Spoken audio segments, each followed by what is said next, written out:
नमस्कार सभी विद्यार्थियों का हार्दिक अभिनंदन। आज हम बीकॉम पार्ट थर्ड की नेक्स्ट क्लास देखते हैं। B Com part third ABST paper first audit और मैनेजमेंट अकाउंटिंग चल रही थी आपकी पहली बुक, और इसमें टॉपिक चल रहा था आपका कैपिटल स्ट्रक्चर। कौन सा टॉपिक था? Capital structure.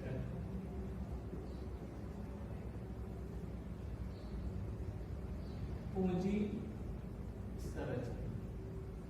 देखिए पूंजी संरचना के अपन ने 5 क्वेश्चन कंप्लीट कर लिए थे, इसमें नोट्स भी लिख लिए थे। पैटर्न ऑफ कैपिटल स्ट्रक्चर अपना कंप्लीट हो चुका था। एक पैटर्न ऑफ कैपिटल स्ट्रक्चर, क्या पैटर्न ऑफ कैपिटल स्ट्रक्चर अपना कंप्लीट हो चुका था। क्लियर? अब आज हम पढ़ते हैं अनुकूलतम पूंजी संरचना। क्या? अनुकूलतम पूंजी संरचना।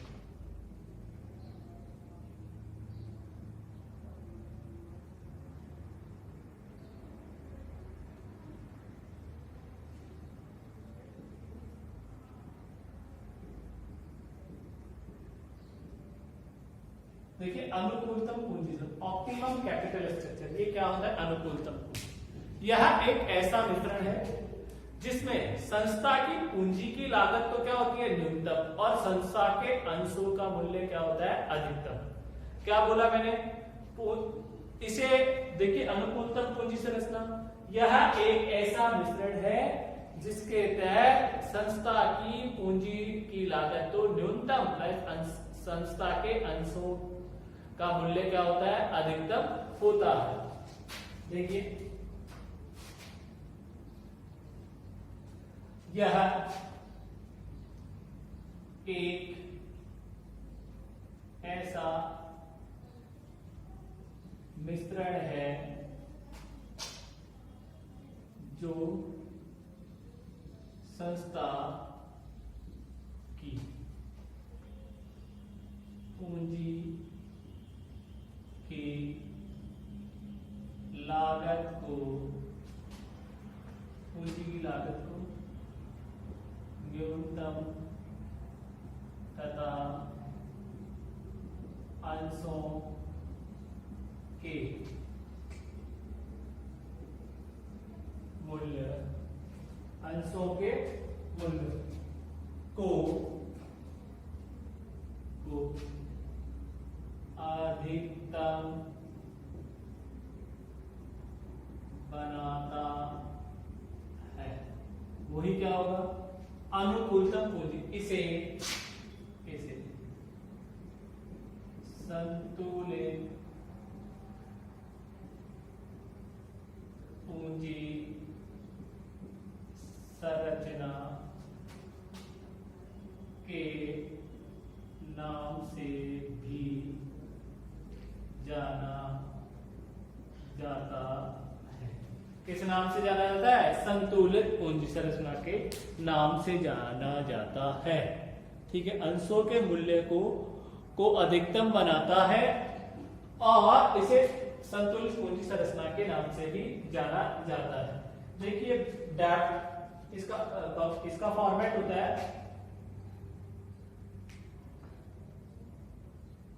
कंप्यूटेशन ऑफ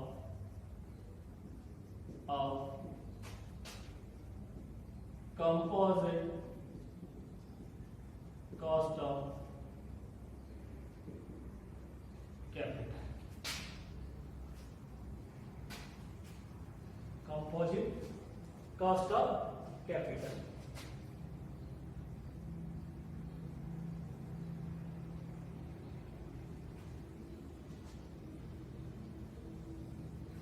एक तो होता है इसमें डेब्ट at percentage of total capital. दूसरा होता है कॉस्ट ऑफ डेब्ट परसेंटेज। तीसरा होता है कॉस्ट ऑफ इक्विटी परसेंटेज। और तीसरी आती है आपकी, इसमें कैलकुलेट होती है composite cost of capital. Cost of capital, ये इसका फॉर्मेट होता है। इसमें आपको 3 कॉलम तो क्वेश्चन में ही दिए आते हैं, 3 तो, बाकी एक निकालना पड़ता है आपको कंपोजिट कॉस्ट ऑफ कैपिटल। क्या कैलकुलेट करना पड़ता है? Composite cost of capital. Clear हो गई बात? तो देखिए मैंने आपको ये बताया कि देखिए आपको मैंने बताया अनुकूलतम पूंजी संरचना, यह एक ऐसा मिश्रण है जो संस्था की पूंजी की लागत को तो क्या करता है? न्यूनतम करता है, तथा जो अंशों के मूल्य होते हैं उनको क्या करता है? अधिकतम बनाता है। इसे अनुकूलतम, इसे संतुलित पूंजी संरचना के नाम से भी, इसका फॉर्मेट है computation of composite cost of capital. देखिए debt as percentage of total capital, cost of debt आएगा परसेंटेज में, कॉस्ट ऑफ इक्विटी, ये इतना तो क्वेश्चन में ही होता है। और ये आपको composite cost of capital calculate करनी पड़ती है। देखिए यहां पर हम क्वेश्चन नंबर 6 की बात कर रहा हूं, क्वेश्चन नंबर 6 हल कर रहा था, क्वेश्चन नंबर 6। क्लियर है? ठीक है।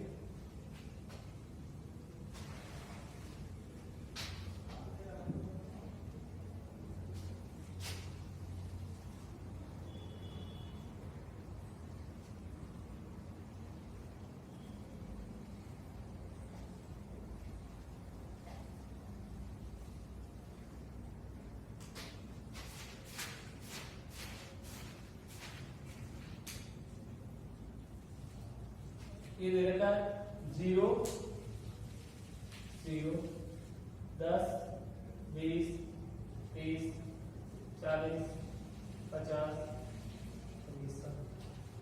कॉस्ट ऑफ डेट परसेंट में है 5, 5, 5, 5.5, 6, 6.5 और ये आपका 5, 5, 5, 5.5 और इधर दे दिया 12, 12, 12, 12.5, 12.5, 13। क्वेश्चन राइट डाउन कर रहा हूं 14, 16 और 20। ये क्वेश्चन था, क्वेश्चन नंबर 6। और इसमें पूछा अनुकूलतम पूंजी संरचना बताइए। क्या पूछा है? अनुकूलतम पूंजी संरचना का निर्धारण कीजिए। Clear? Question number 6, question number 6, अनुकूलतम ऋण समता मिश्रण का निर्माण। अनुकूलतम ऋण समता का निर्धारण। देखिए ये क्वेश्चन नंबर क्या है? 6 है। ये क्वेश्चन था, आपको debt as a percentage of total capital दे रखी है, कॉस्ट ऑफ डेट दे रखी है, कॉस्ट ऑफ इक्विटी दे रखी है। मैंने राइट डाउन कर दिया क्वेश्चन और आपसे पूछा है ऋण समता मिश्रण पूछे या संतुलित पूंजी संरचना पूछे। देखिए ऋण समता पूछे या अनुकूलतम पूंजी संरचना पूछे या संतुलित पूंजी संरचना पूछे, तो आपको कंप्यूटेशन करनी पड़ती है, computation of composite cost of capital. तो मैं यही इसका सॉल्यूशन कर रहा हूं यहां पर। देखिए सॉल्यूशन मैंने फॉर्मेट बताया, आपका debt as a total of capital ये आ जाएगा पर्सन का ऐसा है। दूसरा कॉलम आ जाएगा कॉस्ट ऑफ डेट का, तीसरा कॉस्ट ऑफ इक्विटी। ये तो क्वेश्चन से ही आ जाते हैं और यहां अपन कैलकुलेट करते हैं computation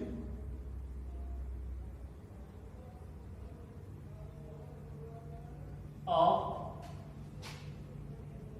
composite cost of capital, composite cost of capital. तो देखिए कंपोजिट कॉस्ट ऑफ कैपिटल कैसे कैलकुलेट करते हैं?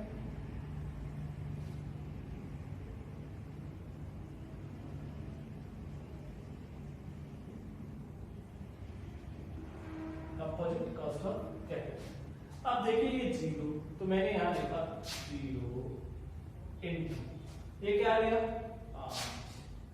प्लस मैं यहां टोटल कैपिटल कितना ले रहा हूं? 1 ले रहा हूं।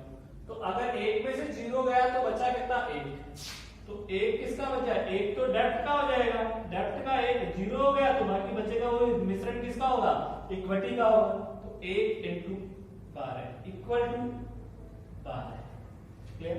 अब देखिए ये 1 का 10% आएगा तो 0.10 आ जाएगा, तो 0.10 into 5। देखिए 0.10% में है तो 0.10 इसको डेप्थ का है तो डेप्थ से मैंने मल्टीप्लाई कर लिया 5 से। अब 0.10 हिस्सा आपका डेप्थ का है तो बाकी 0.90 हिस्सा बचा वो किसका बचेगा 0.90 into 12 इक्वल तो 0.10 into 5 0.5 बच जाएगा और 5 प्लस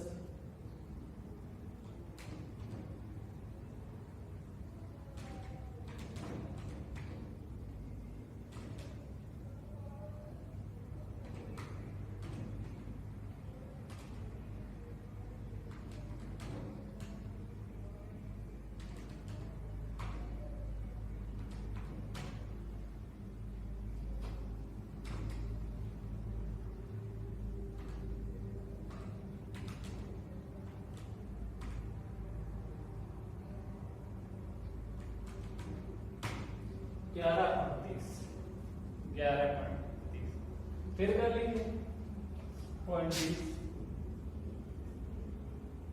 5 देखिए 0.20 into 5 बचा कितना 20 गया तो 80 into 12 0.80 into 12.5 फिर मल्टीप्लाई करेंगे तो 0.20 into 5 ये तो क्या हो जाएगा 1 और ये जाएगा 0.80 into 11 उसके बाद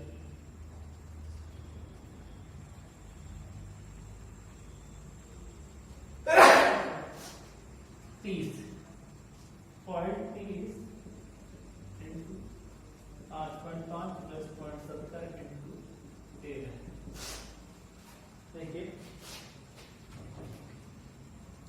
0.30 into 5.5 ये हो गया 1.65 और 0.70 into 13 0.70 into 13 9.1 प्लस 1.65 10.75 उसके बाद 0.40 into 60 प्लस 0.60 into 14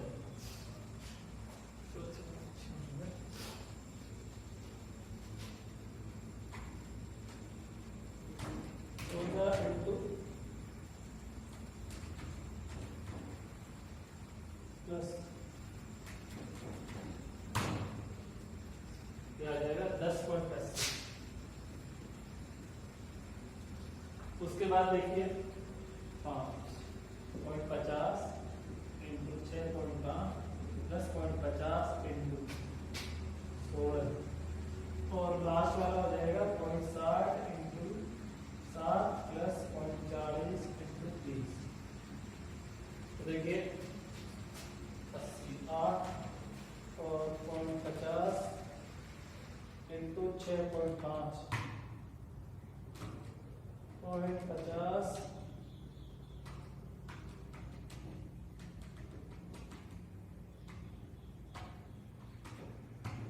11.25 और यह 7 42 और 8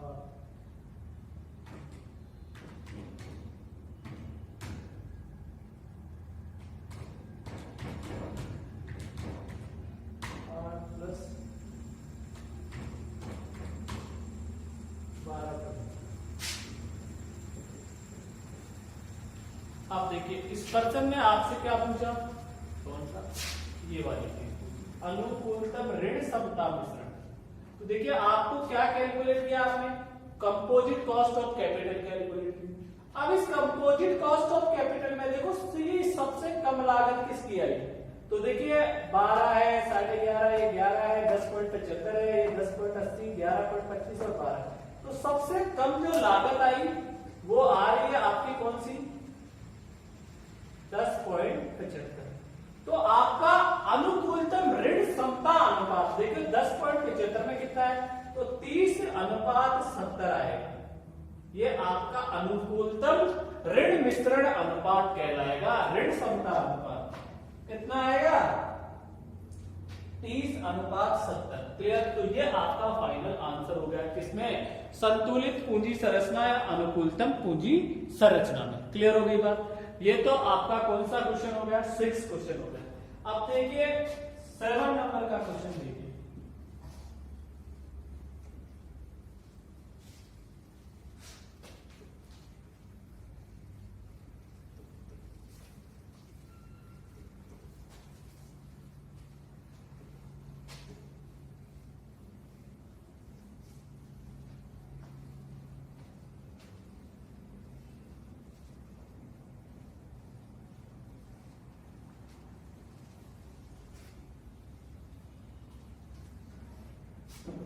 सेवन नंबर का क्वेश्चन।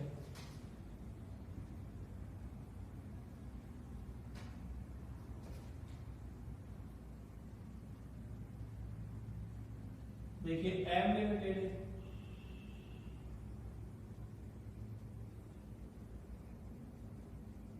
अपने उत्पादन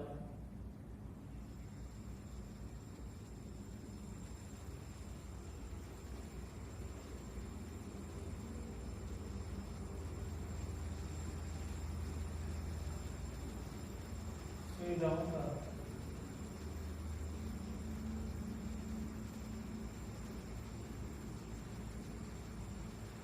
विस्तार करने पर विस्तार करने पर विचार कर रही है और इसके लिए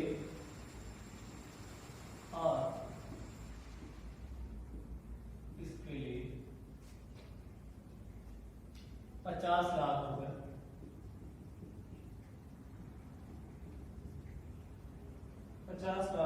प्राप्त करना चाहती है।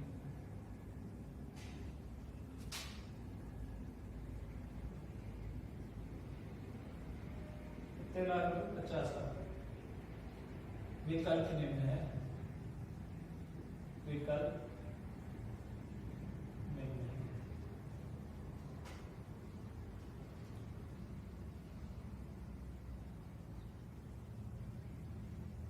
से alternatives A, B और C company, equity share capital,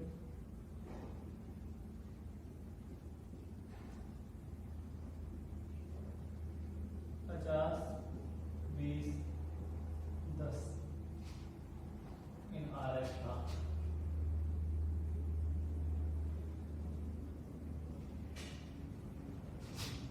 lakhs 15% debenture इसमें नहीं है, 20 और 15,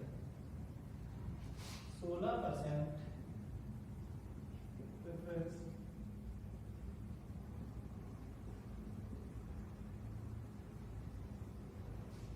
नहीं है 10 और 25।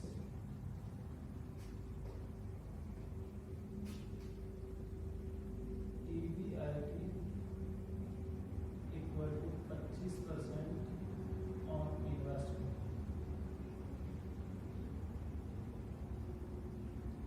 Tax rate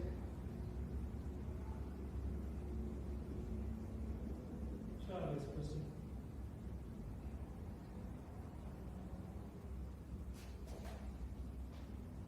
यदि संस्था का उद्देश्य समता, पूंजी पर प्रत्यय को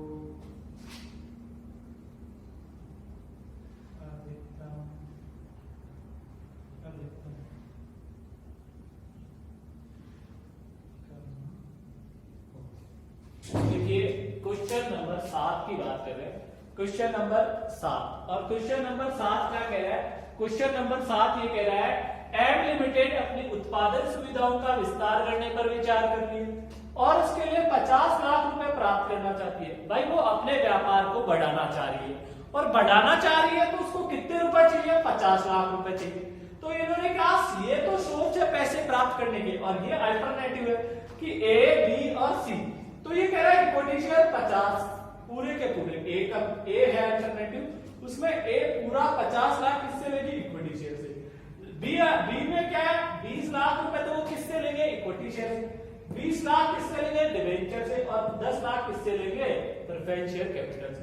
इधर सी वाली जगह पे वो इक्विटी शेयर कैपिटल से 10 लाख ले रहे हैं, डिबेंचर से 15 लाख और प्रेफरेंस शेयर से 25 लाख।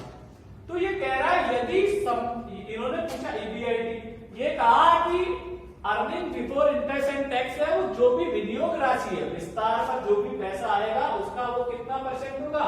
25% होगा। और टैक्स रेट आपकी कॉर्पोरेट टैक्स रेट कितनी होगी? 25%, 40%। यदि संस्था का उद्देश्य समता पूंजी पर प्रत्याय, मैंने कहा था समता पूंजी पर प्रत्याय या समता पर व्यापार, अंग्रेजी देख लेना ट्रेड ऑन इक्विटी। क्या? Trade on equity. तो ट्रेड ऑन इक्विटी में मैंने आपको एक फॉर्मूला लिखाया था। क्या लिखाया था? Return on equity share holder fund, ये लिखाया था मैंने। तो देखिए यहां पर अपने को सबसे पहले तो देखिए सॉल्यूशन किस प्रकार से क्या करेंगे।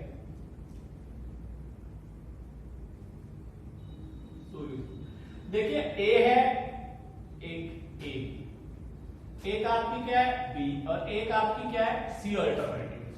ठीक है, अब इधर देखिए यहां पे सबसे पहले आप लिखेंगे ईबीआईटी और ईबीआईटी देखिए 50 लाख का कितना निकालेंगे? 25% निकालेंगे तो ये आएगा 12.5।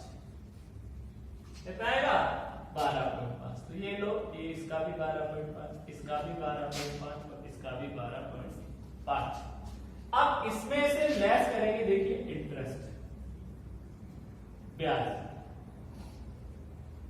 देखिए ब्याज दिखाएंगे, क्लियर है? क्लियर? ब्याज लगाएंगे तो ए के पास तो कोई डिवेंचर नहीं है तो इसका तो क्या आएगा? नीला आएगा। बी के पास देखिए 20 लाख के 15% डिवेंचर, तो 20 लाख का 15% कितना हो गया? 3। तो ये तो आ गया 12.5, ये आ जाएगा 9.5। और इधर सी अल्टरनेटिव में देखिए 15 लाख, तो 15 का 15 निकालेंगे तो 2.25, तो 15 इंटू 15%, 2.25 और 12.5 minus 2.25 equal to 10.25। 2.25 equal to 10.25। ये क्या आ गया आपका? ईबीटी आ गया, अर्निंग बिफोर टैक्स। इसका मतलब होता है earning before interest and tax, तो ये आपका क्या आ गया? लेस इंटरेस्ट, तो ये आ गया आपका ईबीटी। अब देखिए इसमें से लेस क्या करेंगे? टैक्स लेस करेंगे। तो टैक्स अपना कितना था? 40%। तो आप 40% टैक्स निकालिए सबका, तो 12.5 का 40% 5 रुपए आता है। 5 इसमें से घटाएंगे तो ये 7.5 आएगा EAT, earning after tax. Clear हो गया? अब 9.5 का निकालिए फिर 3.8 आएगा। क्लियर? 3.8 फिर इसमें से घटा दीजिए तो ये बचेगा 5.7। उधर 10.25 का 40% 4.1 आएगा। 4.1 को घटाएंगे तो आ जाएगा 6.15। ये यहां तक क्लियर है आप सबका? अब देखिए इसमें से क्या घटाते हैं? लेस प्रेफरेंस डिविडेंड घटाते हैं। क्या घटाते हैं? Preference dividend. देखिए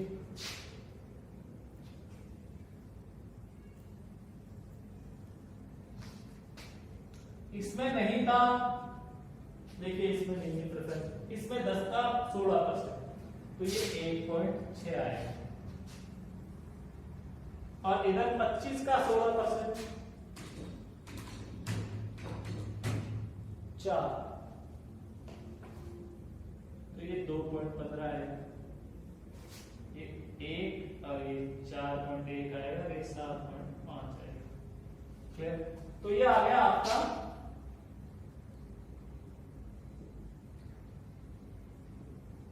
earning available for equity share holder, ये आ गया।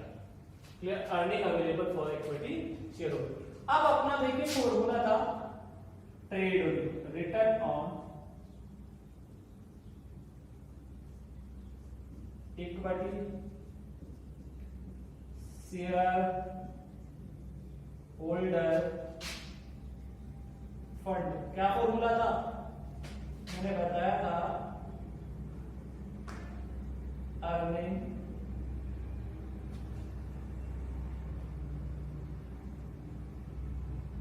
अवेलेबल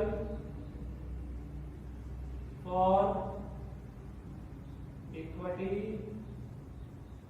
शेयर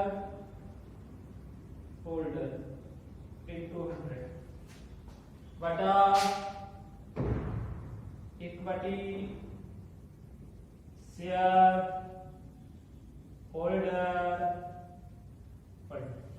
ये मैंने आपको फॉर्मूला लिखाया था समता पर व्यापार, ट्रेड ऑन इक्विटी, समता पर व्यापार।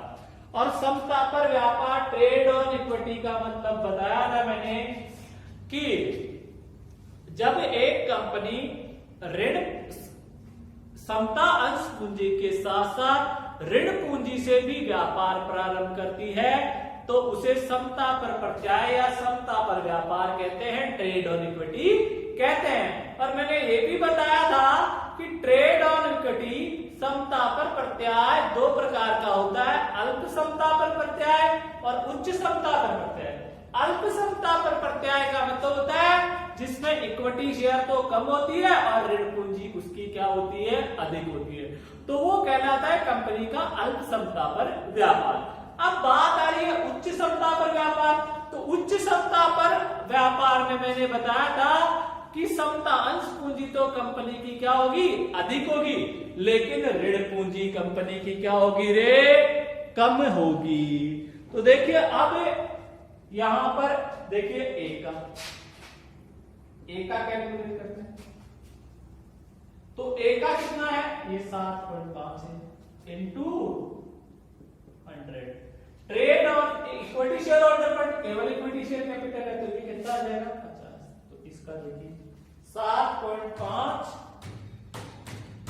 भाग 50 इंटू 100 15%। इसका तो कितना आ गया रे 15%। बी का देख लीजिए वही यही सूत्र इंटू 100। तो देखिए कितना है 4.1 डिवाइड बाई समता अंश पूंजी कितनी है 20 इक्वल तो 4.1 भाग 20 इंटू 100 इक्वल टू 20.5 20.5 आ गया 20.5। अब सी का देख लीजिए, सी का यहां कर देता हूं, सी इक्वल टू वही 100। Earning available for equity share holder कितना है 2.15। समता अंश पूंजी कितनी है 10 इक्वल टू 21.5%। किसका आ जाएगा रे, सी का आ जाएगा। अब देखिए इसमें आपको कौन सा अल्टरनेटिव चुनना चाहिए, कौन सा विकल्प स्वीकार करना चाहिए, कौन सा सर्वश्रेष्ठ विकल्प होगा। तो देखिए ए अल्टरनेटिव था, बी अल्टरनेटिव और सी अल्टरनेटिव।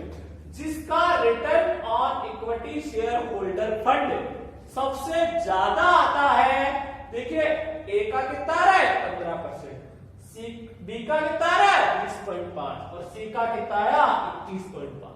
तो हम अल्टरनेटिव सी को स्वीकार करेंगे, alternative C will be the right answer. Clear हो गई बात। तो ये आपका हो गया क्वेश्चन नंबर 7 और इस ये टॉपिक था आपका ट्रेड ऑन इक्विटी। तो देखिए मैंने पैटर्न ऑफ कैपिटल स्ट्रक्चर का क्वेश्चन करा दिया, कंपोजिट कॉस्ट ऑफ कैपिटल का करवा दिया, पॉइंट ऑफ इंडिफरेंस करा दिया, और एक आपका एक टॉपिक बच रहा था कैपिटल स्ट्रक्चर में, आपका कौन सा टॉपिक था, ट्रेड ऑन इक्विटी। और ट्रेड ऑन इक्विटी का क्वेश्चन किस प्रकार से किया है ये भी मैंने आपको बता दिया है अच्छे से, ट्रेड ऑन इक्विटी। क्लियर हो गई बात। तो ये अपने इस चैप्टर में कितने टॉपिक थे, टोटल 4 प्रकार के टॉपिक थे। पहला टॉपिक मैंने बताया था आपको पैटर्न ऑफ कैपिटल स्ट्रक्चर, कौन सा बताया था रे, पूंजी संरचना का स्वरूप। दूसरा मैंने बताया आपको ट्रेड ऑन इक्विटी। तीसरा मैंने बताया पॉइंट ऑफ इंडिफरेंस।